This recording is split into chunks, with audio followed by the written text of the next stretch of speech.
que ceux qui ont été abordés aujourd'hui, puisqu'effectivement, c'est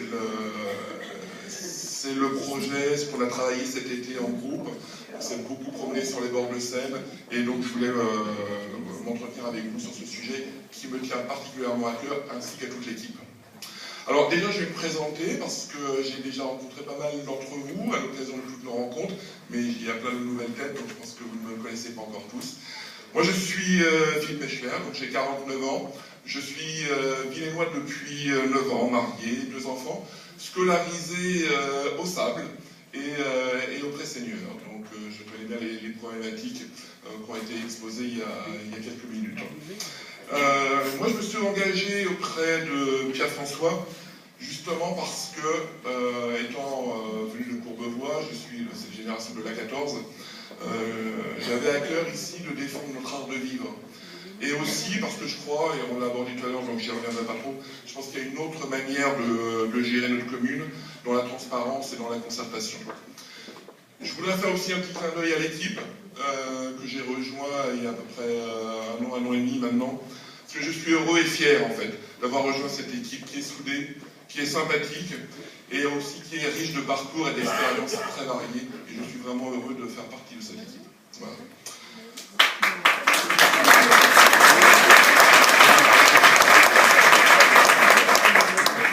Alors juste rapidement pour mon parcours professionnel, parce que je pense que j'ai quelques valeurs dans cette équipe que je peux apporter. Donc moi je suis informaticien de formation et j'ai un parcours de 10 ans en compagnie en société de conseil, pour ne pas la nommer Andersen Consulting à l'époque, qui s'appelle Accenture maintenant. Un parcours de 10 ans dans lequel j'ai pu gérer des grands projets ambitieux, en particulier l'informatisation de la Bourse de Paris. J'ai eu la chance, une actualité récente, mais j'ai eu la chance d'être au comité d'organisation des Jeux Olympiques d'Albertville pendant 3 ans. J'ai travaillé pour France Télécom et EDF-GDF.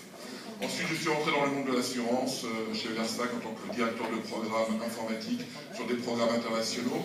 Et depuis 12 ans, je travaille chez BNP Paribas Cardiff, donc une compagnie d'assurance vie, aussi sur des problématiques internationales, sur des back-office financiers et sur des processus d'industrialisation des services. Voilà. Donc je pense que j'ai quelques atouts en termes d'efficacité, de gestion de la qualité des coûts que je pourrais apporter à l'équipe et à la commune.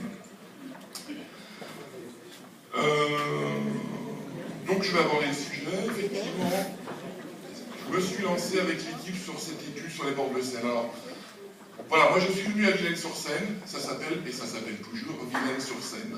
Ça ne s'appelle pas Villennes sur la nationale 13, ça s'appelle Villennes-sur-Seine. Moi aussi, pour reprendre le point que Rachid a abordé il y a quelques minutes, je suis aussi venu parce que j'avais vu, je ne suis jamais venu, je ne l'ai pas vécu, mais j'avais vu cette plage de Villennes. Et avec ma femme, on s'est dit, tiens, ça serait un bel environnement pour nos familles, pour nos enfants. Et effectivement, quand je suis arrivé, bon, le village est très agréable, mais je pense que la Seine a été un petit peu délaissée ces dernières années. Et je pense qu'il y a vraiment un potentiel qu'il faut qu'on réexploite. Donc nous avons fait cette étude, et comme je n'ai pas beaucoup de temps, je vais essayer d'être concis, même si le sujet m'a enthousiasmé. Alors, premier axe, de toute manière, si on veut reconquérir les bords de Seine, il va falloir de toute manière assurer la continuité de cheminement de Poissy jusqu'à Médan. Donc cela passe par le chemin des pêcheurs, la marina, le chemin de la Lourée, le port, le chemin du bord de l'eau et les quais de Seine. Pour essayer de rejoindre, il y aura une contrainte technique, pour essayer de rejoindre effectivement Médan et l'ex-plage de Vienne.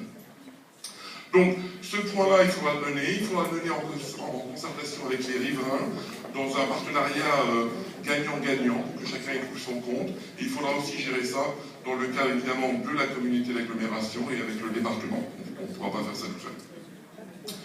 Mais ce n'est pas suffisant, ce n'est pas tout de faire ce cheminement. Nous, je pense qu'on a d'autres envies pour Villaine. Et donc, je vais essayer d'être bref en vous ciblant les différents espaces à potentiel chez nous. Tout d'abord, le chemin des pêcheurs, donc cette zone vers Poissy, je pense que tout le monde la connaît, même si l'accès n'est pas forcément aisé par Villaine. Voilà, moi j'y ai emmené mes filles apprendre à faire du vélo. Voilà. Et malheureusement, il y a beaucoup d'ornières dans le chemin, un peu de circulation aussi. Les berges ne sont pas entretenues, mes filles se sont beaucoup piquées avec les orties. Donc, il n'y a pas de dégagement. Les nouveaux aménagements autour des péniches ne sont pas encore finis, ne sont pas esthétiques. Voilà, donc il y a beaucoup de choses à faire sur cette zone-là, et peut-être aussi la sécuriser, parce qu'il y a beaucoup de gens qui ont envie d'aller courir, de faire du sport, et à partir d'un certain moment, je pense que certaines personnes n'y sont pas à l'aise. Donc, premièrement, sécuriser, entretenir, pour que cet endroit soit vraiment agréable pour y passer des après-midi en famille. On aimerait aussi sur cette zone, moyen terme, ce sera un petit investissement qui ne sera vraisemblablement pas excessif, pouvoir aussi dégager la vue sur cette boucle de la Seine qui est particulièrement bucolique, en y aménageant une plateforme, on voit, pour dégager la vue, pour qu'on puisse admirer quand même cette boucle de Seine. Donc ça, c'est le premier espace clé, c'est réaménager le chemin du pêcheur. À côté de ça, il y a la marina. Je pense que la marina mérite aussi des améliorations en termes d'équipement, donc je pense qu'il faudra qu'on y travaille pour que ce soit un petit peu plus esthétique. Il y a déjà du charme, mais je pense qu'on peut faire mieux sur cette zone-là. Il y a des espaces aussi disponibles où on pourra voir comment y exploiter quelques activités. Le deuxième point, il n'est pas très large, mais il est pas laid, c'est le port. Le port, donc c'est celui qui est derrière le voie ferrée et le passager de niveau. Bon, bah, ce port, c'est pas mal, hein, c'est sympa, mais il ne se passe rien. Donc on aimerait pouvoir y avoir quelques animations. Alors on a eu des idées, on sait qu'il y a des commerces flottants qui peuvent venir, du vin ou autre chose. On peut essayer d'avoir de l'animation commerciale, éventuellement des activités, peut-être location de vélo, location de kayak demain. Bon, on ne va pas vous promettre ça pour tout de suite, il faudra qu'on l'étudie. Et ça crée de l'activité, ça fait venir des gens sur l'île. Le troisième point, qui n'est pas des moindres, qui est complètement à l'abandon, c'est le domaine des quais de Seine. Donc les quais de Seine, c'est l'embarcadère vers la Physiopolis. C'est une zone totalement à l'abandon, aussi bien la zone du parking, qui est quand même à refaire. Et alors, quelque chose qui a complètement perdu son attrait, c'est la pergola qui est en ruine. Et là, je pense qu'il faut qu'on retrouve notre esprit de Vilaine du 19e siècle,